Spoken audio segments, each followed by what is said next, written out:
gives his all to achieve his dream. He had already accomplished a whole lot, performing and opening up for, Ludacris. I make more money in a week than a nigga all their life. But the music stops when shots ring out. Hard to understand. She is screaming. He's dead on the floor with gunshot wounds. That's when I was like, this can't be real. The gruesome crime scene challenges investigators to question every detail before them. It was a dangerous crowd that he ran with. We don't have enough evidence at this point to tell the story. Let's keep going. You never know what's going to turn up and help us out. Then when the curtain finally closes on this investigation, a calculated killer will step into the spotlight. I told them that they need to find a cell phone. If he was doing anything, it was recorded on their cell phone. I kept thinking, this is a movie, but it was real. It was horrific. It was horrible. Look at this knife. Y'all see this? Right. Y'all see all this? This is manipulative behavior of a murderer. So, how did he get shot in the head? I don't know. I just know I was trying to get away. I've seen a lot of evil in my career, but I've never seen evil document itself like that. I said, bro, you dancing with the devil.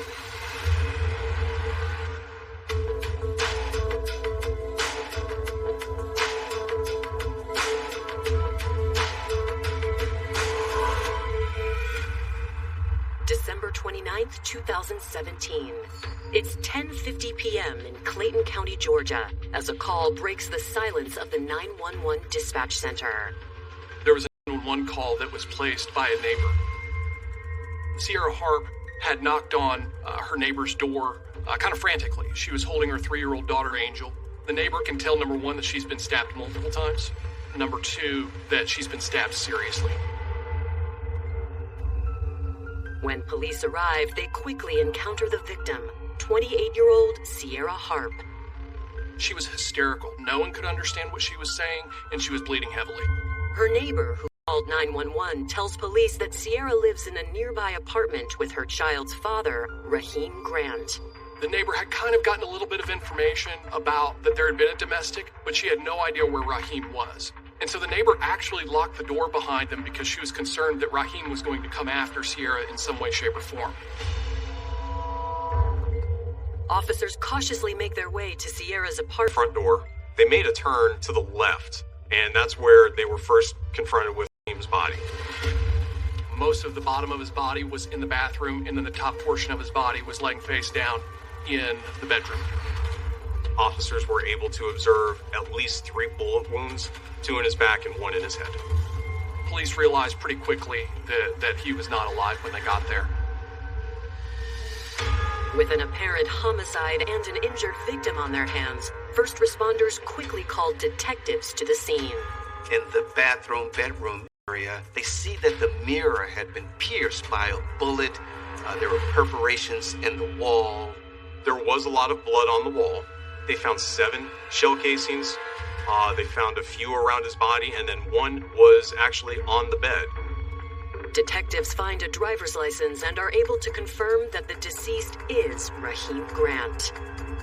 The key piece of evidence in the investigation is victimology. It's what brought the victim into this circumstance, trying to learn, is there some type of history for all the parties that we have involved? Who are the people that were in this location? The victim always has something to say, even after they're in the grave. Born in Fayetteville, Georgia on March 30th, 1989, Raheem Grant seemed destined for the spotlight. Raheem was one of a kind. He's been into entertainment ever since he was like 3.5 years old. He started doing the drums, and then he went from there on the microphone. He was on Showtime at the Apollo at age 7. He wanted to be the educational rapper. We went into all type of schools, all type of events that was helping to teach to think first before you act. Excuse me, Mr. Baloney B, but the topic for today is B to the E, the S to the T. Be the best that you can be. Then he became a teenager, and he was like, you know what, I think I want to change from being the educational rapper to being a gangster rapper. but he didn't want to just rap. He wanted to also do the part that he thought made the money, which was engineering and being able to produce.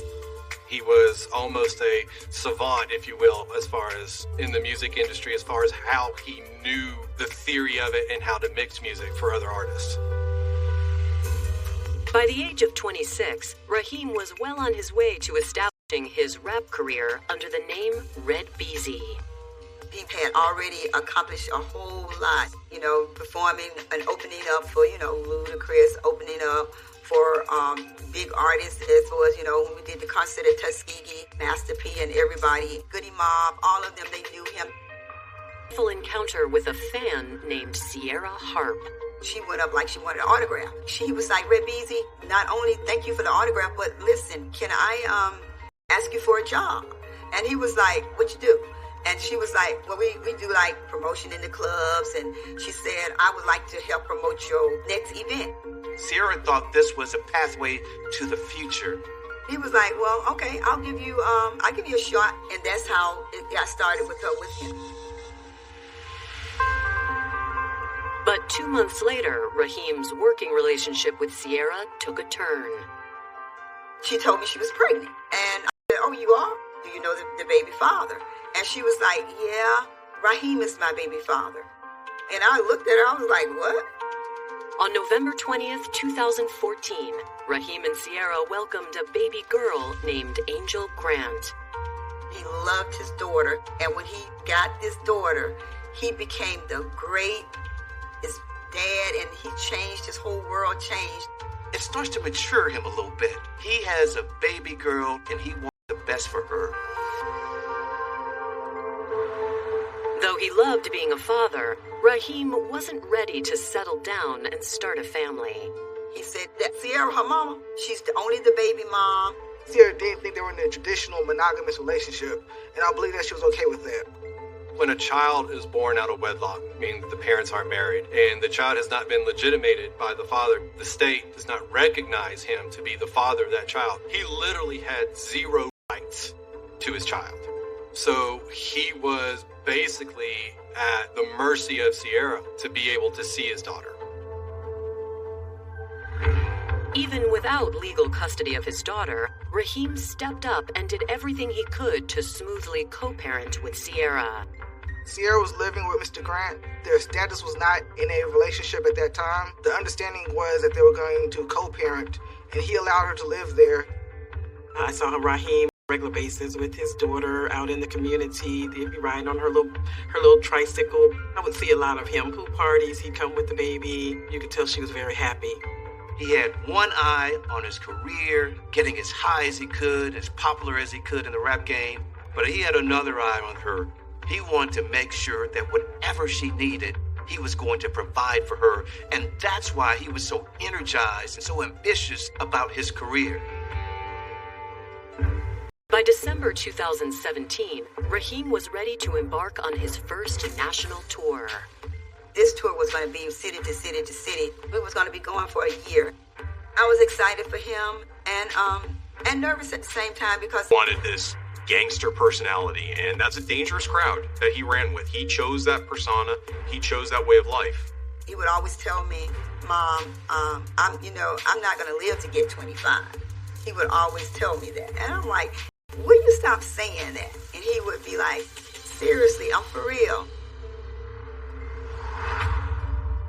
Now, as detectives stand over the body of 28-year-old Raheem Grant, it seems his premonition has come true.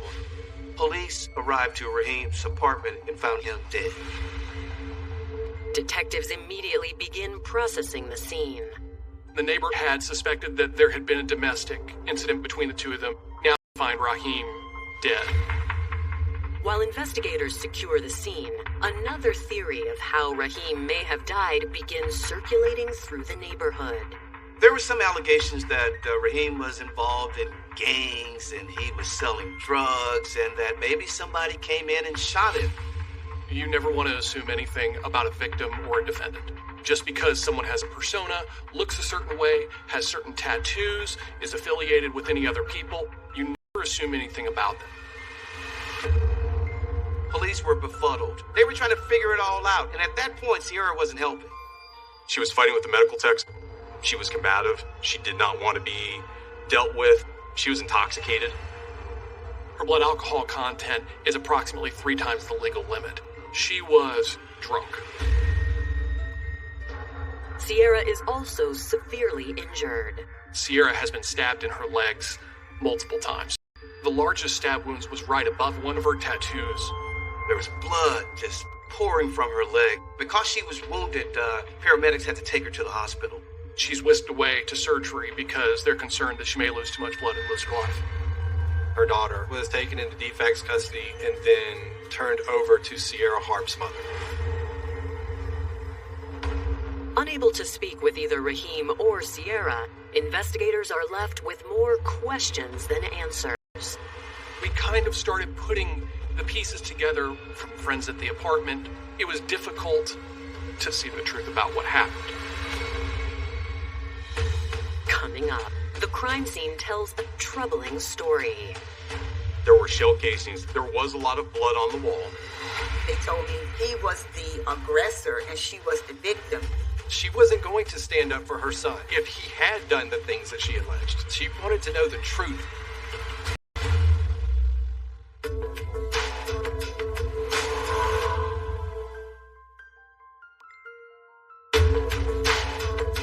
Georgia are investigating the death of 28-year-old rapper Raheem Grant. Aside from Ciera Harp, the only potential eyewitness is Raheem and Ciera's 3-year-old daughter. Police officers, unless we're specifically trained, we don't interview children under a certain age because children are easily led. I could ask a question and I could definitely get an answer I want from a child more so than an adult. Police execute search warrants on both Raheem's apartment and the apartment of his neighbor who called 911, where they make an important discovery. That's where police found the gun that was used, the .380, to kill Raheem. She said Ciera actually had the gun in her hand in the neighbor's apartment. It is my understanding that the gun is registered to another family member of Raheem's. The neighbor believed that there had been some sort of horrifying domestic where both people got injured and one died. Authorities collect the weapon as evidence along with a cell phone left behind. It'll go in a bag, and it'll go in a secure evidence room locker, and it'll be at some point later in the investigation that they'll obtain a search warrant to try to get into that phone if every other avenue of investigation fails. After bagging the phone, investigators turn their attention to the victim. Police are trying to figure out exactly what happened, and they look over and they notice a knife. It is a serrated knife that is a couple inches long, and it has a handle that's kind of in the shape of a short T that you can put between your fingers right here so you can kind of punch and stab someone at the same time. The weapons left behind seem to confirm the story Ciera had told her neighbor about a domestic assault between Ciera and Raheem. Our photographer went to the hospital to take photographs of Ciera's injuries. These were bad wounds. They were not superficial. It looks like an open and shut case of self-defense. They see that Ciera has stab wounds, and they see Raheem dead on the floor with gunshot wounds. They were working under the assumption very quickly that this was a self-defense type of homicide. Authorities reach out to Raheem's friends and family to get a better idea of his background. I was like, this can't be real. What's happening? Who shot him? Why is he dead? I couldn't believe it. It was like I was in another world, an out-of-body experience where you didn't know how to think and why are they playing this joke on me. I asked who was the person that had killed my son. They told me they thought it was Ciera. According to Geraldine Grant, her son had a troubled relationship with Ciera Harp. Geraldine told me that Ciera was obsessed with Raheem's success. Ciera was looking to ride Raheem's coattails as he was becoming a more and more sought-after performer. Raheem didn't want her to ride his coattails, or didn't want any woman to ride his coattails at this point. I told her the only reason that you are here is because you are the baby mom, but you are not Raheem's girlfriend. She knew that. Despite the tension between Raheem and Ciera, Geraldine says she simply cannot believe that her son had been violent. When Raheem gets angry, he really don't talk.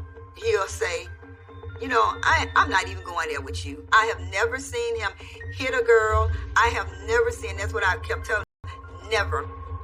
Geraldine was very clear to me, and that's why she wanted this investigation done the best that it could possibly be done, because she wasn't going to stand up for her son if he had done the things that were alleged. She wanted to know the truth more than anything else in this world.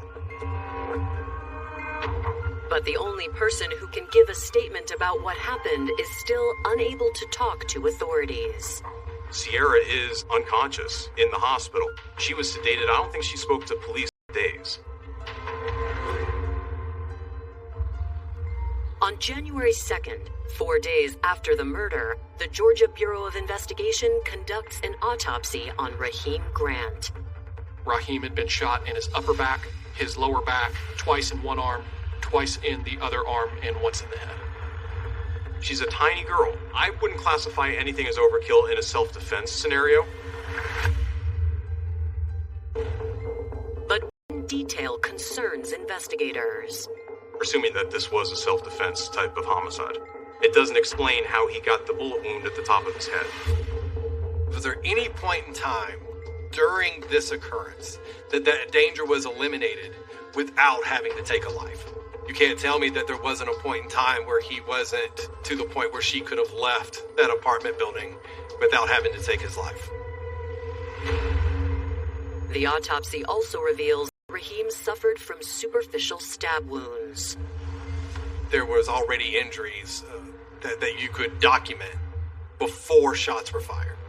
Raheem had cuts to his forehead, and he also had some cuts to the back of his shoulder. They appeared to be two small parallel lines. And if you match that up to the autopsy photos, it was clear that that punch knife was very, very likely to be the object that caused this injury. Stab wounds. Why was he stabbed? Ciera never mentioned that she was the one doing the stabbing. Domestic violence has become that kind of way in America where, we almost assume that the male is the aggressor and the female is the victim. Raheem had been shot 6 days prior. At this point, police need to get Ciera's side of the story. Coming up, a new witness emerges. I remember crying out for help because the girl was still in the apartment. Suddenly, there's another person that was in the apartment that night, and that person might have seen something. And a twisted cover-up is revealed. I told them that they need to find a cell phone. He probably stabbed himself, but I didn't stab him.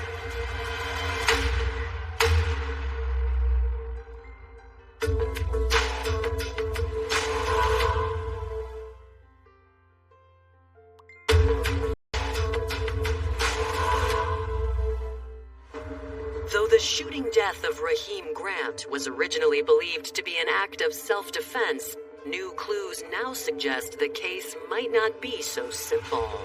He had received injuries. He had a cut on his head. He had injuries to his arms, and those would be injuries that would not normally be from an aggressor in this type of altercation. It would be consistent if he was alleging self-defense. The injuries that he had received, that leaves the questions of, was it actual murder? Was it possibly manslaughter? On January 4th, 6 days after the shooting, investigators are finally able to speak with the woman they believe shot Raheem, the mother of his child, Ciera Harp. She was released from the hospital. She was living with her mother. At this point, she was a witness. We're working on a self-defense theory. It was a voluntary interview. Can you tell me exactly what happened? I don't remember how anything started. I remember cooking dinner and him drinking and him taking 3 Xanaxes because I asked him not to. And when he doesn't take anything, he's fine, he's happy. And he took it anyway, so I knew to be on guard. And meaning, not to upset him or anything like that because he was very abusive. Ciera described Raheem as violent, had beaten her for years. I just remember cooking, and then he told me to go alone because he had to take care of some business. And I remember seeing a girl sitting on the couch. Ciera told detectives that Raheem had a friend come over that night from the gym. Her name was Elise Jones. The apartment that night, and that person might have seen something. He came in, and he said something, and I said, I can't hear what you're saying. Your music is too loud, because he didn't want the girl to hear what he was saying, and then he hit me. And he slapped me, and he started punching me. Ciera said that she had a knife holster down at her ankle, and that's where she always kept her knife. And she said during the course of the fight, the knife fell out, and Raheem was able to grab it and start stabbing her. And I remember crying out for help, because the girl was still in the apartment, and he kept saying, shut the F up, shut the F up, and I kept saying, he's stabbing me, please help. And she got up off the couch and said, "Peace, I'm about to go and let." Sometime after Elise left, Ciera claimed that Raheem flew into a rage. She claimed that she was crying and the blood was running into her face, and she was blinded at that point. Raheem had a gun on him that, according to Ciera, he carried all the time. She was able to grab the gun, and she just started firing the gun. I couldn't see anything, I just started shooting. She didn't know if she had hit him, but she knew that he'd stopped coming at her. I remember turning around, and I saw my daughter, and I grabbed her, and I just ran. And then I woke up in the hospital. During the course of her interview, she was behaving relatively normally. She seemed credible. Still, detectives press Ciera about some evidence that doesn't fit her story. There was an autopsy done, and there were stab wounds on him. But I didn't stab him. So could you explain to me where his stab wounds come from? He probably stabbed himself, but I didn't stab him. He probably stabbed I himself. didn't stab him. Something else that's troubling to me, the way he was shot. I guess I'm trying to get, he was shot at the top of his head. Are you serious? The blood evidence showed to me that Raheem sustained that as he was laying face down on the floor. When he sustained that wound, that created that blood spatter against that wall. And she says, he's attacking me, but you can't attack someone when you're laying face down on the floor. So, how did he get shot in the head? I don't know. I cannot answer that question. I don't know. I just know I was trying to get away. The hole in the top of his head, that gunshot wound, that always bothered me. The blood spatter on the wall coming from that wound. It takes thousands of puzzle pieces to put together a puzzle. I only needed one at that point. And that one piece of the puzzle showed me what she was saying wasn't true. Investigators let her go and tracked down Elise Jones for questioning. She said that she had shown up with Raheem and got a feel that there was tension in the air. She told police that Raheem had gotten up and gone into the back bedroom with Ciera, that she perceived that perhaps they were about to have an argument. She sends Raheem a text saying, "Hey, I'm out of here." That text came in at 10:26. Less than 30 minutes later, Raheem is dead. That told us, at that moment, that last text message, we knew that Raheem hadn't been shot. The timeline that Elise gave us was consistent with what Ciera told police. She never heard anybody hit anyone. She never heard anyone say they were getting a gun or getting a knife or anything like that. Yet again, we have another lie coming from Ciera, who's trying to manipulate the situation. After speaking with Elise, detectives focused their investigation on learning more about Raheem and Ciera's history together. The neighbor had suspected that there had been a domestic between her and Raheem, not because she knew anything about it, but just because of the circumstances that night. Also, Ciera made those allegations during her interview that Raheem was violent with her in the past. We weren't able to substantiate any of those allegations. There was fighting going on. Somebody would have been calling the police. There would be some record of that happening on a regular basis. But I have never heard of anything like that while I worked there. Digging through records, investigators discover something that once again calls Ciera's account into question. Ciera actually signed over the rights to Angel to Raheem. We had the piece of paper that showed that. She signed all rights over to Raheem so that he could have full custody. Why Ciera did that, I don't know. Detectives circle back to Raheem's mother, Geraldine Grant, for more intel on the status of her son's relationship with Ciera. We had to go to court in January to try to get the final custody. She came over because Angel's birthday was in November. And that's when she was crying and saying she had lost her job. And the young lady that she was living with put her out. And we was like, well, you know, if Ciera leave, we can't get in touch with her, then the whole case is going to be just avoided. So we needed to keep her close. He wants it government approved. He wants documents to say that he is the father and he has custody of her. So he wanted to appease her during this time so that he can get custody of the baby. According to Geraldine, in December, as Raheem prepared for his upcoming tour, Ciera's behavior became increasingly erratic. Raheem's mom tells police that Ciera is to pull out his cell phone whenever she acts up and start recording. And I told them that they need to find his cell phone. And they said, we had his cell phone, we have it. And then I told them they needed to look at his cell phone because he keeps a cloud. And if he was doing anything, it was recorded on that cell phone. Coming up, detectives unlock damning evidence. Ciera's in the background, screaming and yelling, and then you hear a shot ring out. Once they got to watch those videos, that's when the truth really started to come out. And Raheem Grant's final moments come into grim focus. Y'all see this? It's what this bitch did to me.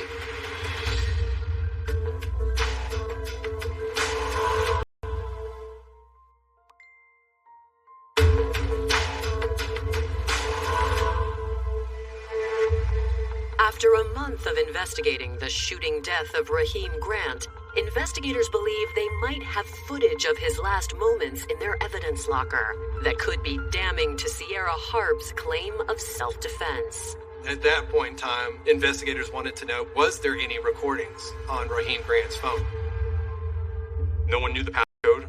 For weeks, the police department could not get into Raheem's cell phone. There are multiple law enforcement tools that will extract what is on a cell phone and put it into a report. Unfortunately, not all cell phones can be broken. As that phone just sat there, nobody in the world knew exactly what happened except for Ciera Harp, and she didn't tell anybody. While techs attempt to unlock Raheem's phone, authorities begin learning more about Ciera Harp. Born on January 1st, 1989, Ciera Harp always struggled to find her place. Ciera was a troubled child. She didn't follow rules well. She would skip school. She would fight people. Some of Ciera's siblings said, my mother, she ran a tight ship. She wanted you to do right. As she entered her teenage years, Ciera continued to rebel. She always kept a knife on me, a little pocket knife. She told me that she had got kicked out of school for stabbing somebody over a boy. She had allegations of impropriety against a high school teacher that were later determined to be unfounded. Claimed that she had been molested by either a relative or a neighbor or something like that. That proved to be unfounded. She would tell me little stories that made me wonder. She was like, well, I couldn't stand my stepfather. I didn't like my sister because her husband, it was always a man, she always wanted these men and they didn't want her. She was pregnant with Raheem's baby. When I ended up exchanging words with Raheem, I said, bro, you just don't understand what you did. While details of Ciera's past raise plenty of suspicion, investigators still don't have the necessary evidence to charge her with murder. If someone acted in self-defense, then that person acted lawfully. Even as tragically as it is that someone else is dead, you can't arrest someone who acted in self-defense. Their only hope is Raheem's cell phone. Detectives actually called Ciera up and said, hey, we're about ready to close this case. The one thing that's left to remain, though, we'd like to get into Raheem's phone and see if there's any further evidence that we need, but there's a passcode on it. Do you happen to know what that passcode is? And she gave them the passcode to get into the phone. Once they got to watch those videos, that's when the truth really started to come out. Nearly 2 months months after Raheem's death, a clear picture of his last moments finally comes into focus. There were 4 videos of the murder right there in front of us. The first video started at 10:27. Less than a minute after Elise left. Y'all see this? This what this bitch did to me? Look at this knife. Y'all see this? Y'all see all this? That's Ciera Harp did me. And he's showing all of his injuries on his face. And Ciera's in the background screaming and yelling, and then you hear a shot ring out. It hit the bathroom mirror. Another shot breaks free, and Raheem drops the phone. You hear him grunt in pain. And we're assuming that shot hit him in the back. And that's when Ciera comes into the photo, because the phone drops on the floor, camera up, and Ciera's standing over the camera, yelling at Raheem, and is just completely losing her mind, screaming at him in pure, unadulterated rage. The video showed that self-defense wasn't really what was on her mind. You have beaten me, have tortured me, and all of the above. I don't give a what happened to you. He has been shot, but still, he manages to remain calm. He says, I'm going to die. I'm going to die. And she seems to suggest that, yes, you are. Also, Ciera had told police that she had been attacked, had been stabbed in her legs. On the video, she's upright. She doesn't appear to be stabbed. We were able to take still shots from the video itself and compare them to photographs from the hospital, and we could see a clear difference between the two of them. The left leg, pants were completely intact. There was no blood on them. And actually, she had the pant leg pulled up to the point to expose the tattoo on her calf. There was no injury to the tattoo.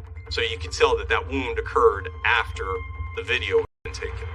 Raheem is doing a lot of talking, asking for a bottle of water. Then they go to the second video. I loved you, and you did me wrong. You can't see any injuries, but she's got blood on her face. During this, Raheem is essentially on the floor. He's bleeding out. It's one of those moments where you step back, take a deep breath, and put everything in your mind into a completely different perspective. That no longer is this the normal behavior of a domestic abuse victim. This is manipulative behavior of a murderer. What hit me the hardest is toward the end, he pleads to just be able to give his daughter a hug. I think at this point in time, he knows that he's not making it past this night. He wants to kiss Angel, and she says, you can crawl to her, mother. And she shoots him twice. At that point, you hear him grunt out in pain. And that's when that video stops. Pick back up to the third video. You actually hear a child's voice in the background say, Daddy, Daddy. You can actually hear Angel calling for her father. And I think that was the final one that really put Ciera over the top. And that 6th gunshot, you don't hear any more movement. You don't hear any grunts from Raheem. It was a coup de grace. She stood over him and fired that final round into the top of his head as he laid on the ground. There was no threat. There was no danger there. He was on the ground. He was incapacitated. And she still fired. At that point, we were confident that we had a really good murder case. Coming up, to convince a jury, prosecutors must separate fact from fiction. It's not that we don't believe women are victims of domestic abuse. We did not believe this particular woman. They were worried about the narrative that Ciera had spent about him being violent. She just thought she could outsmart the system.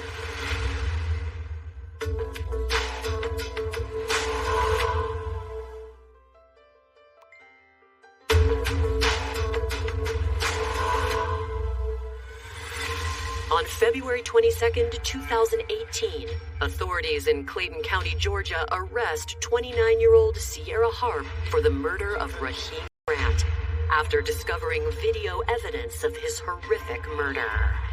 I've seen a lot of evil in my career, but I've never seen evil document itself like that. Her second interview is far more interesting. That's when they confront her with the video. When the first gunshot goes off, she covers her face, and she just has this oh my God look on her face. Despite obvious evidence that what she said happened didn't actually happen. Maybe she had convinced herself that her story was correct, which I think is possible. Maybe she had told that story enough that she believed it to be true. In May 2019, Ciera's claims of self-defense are tested during her murder trial.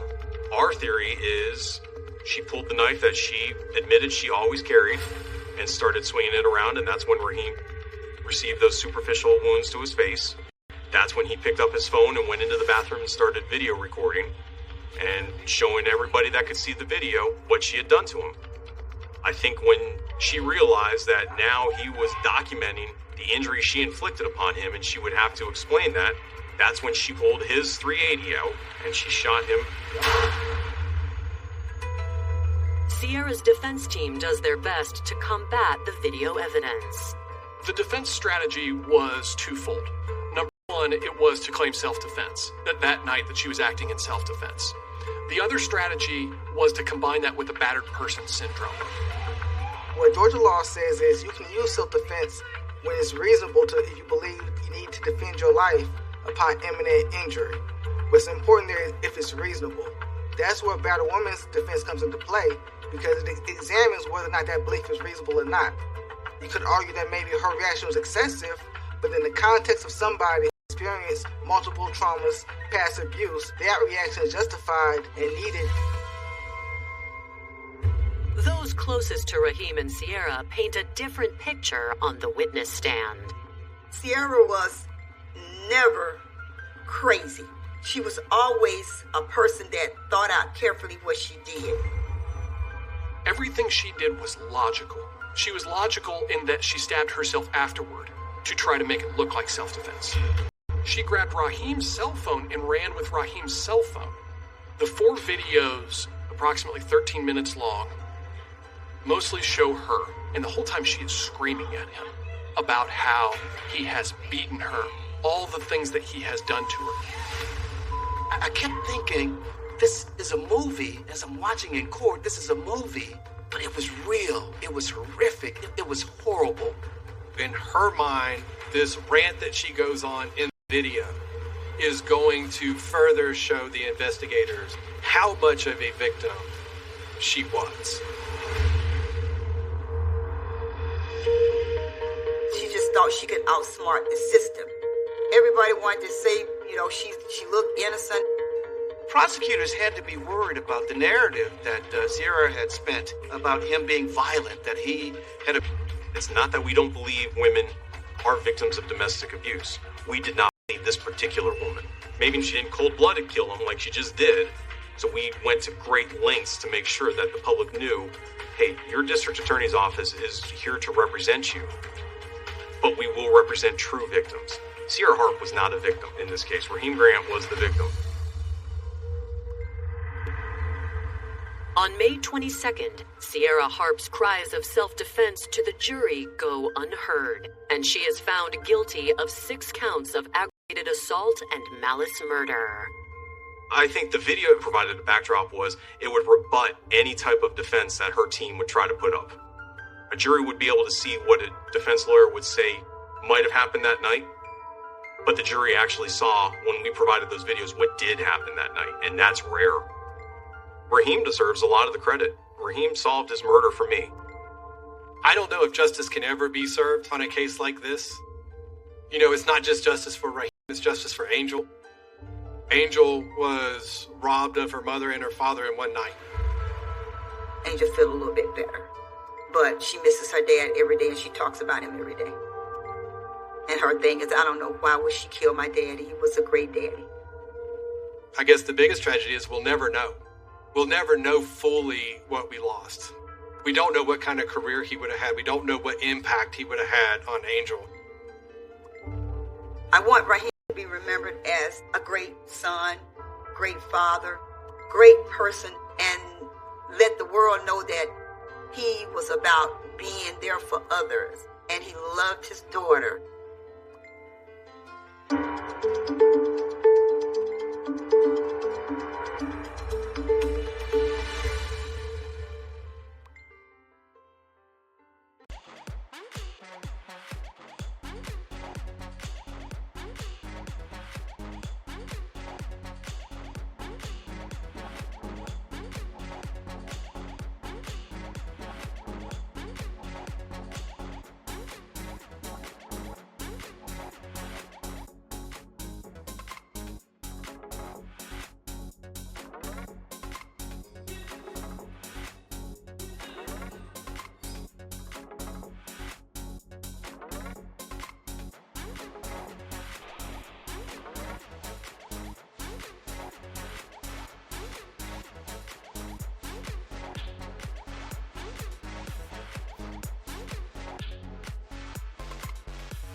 Let's go.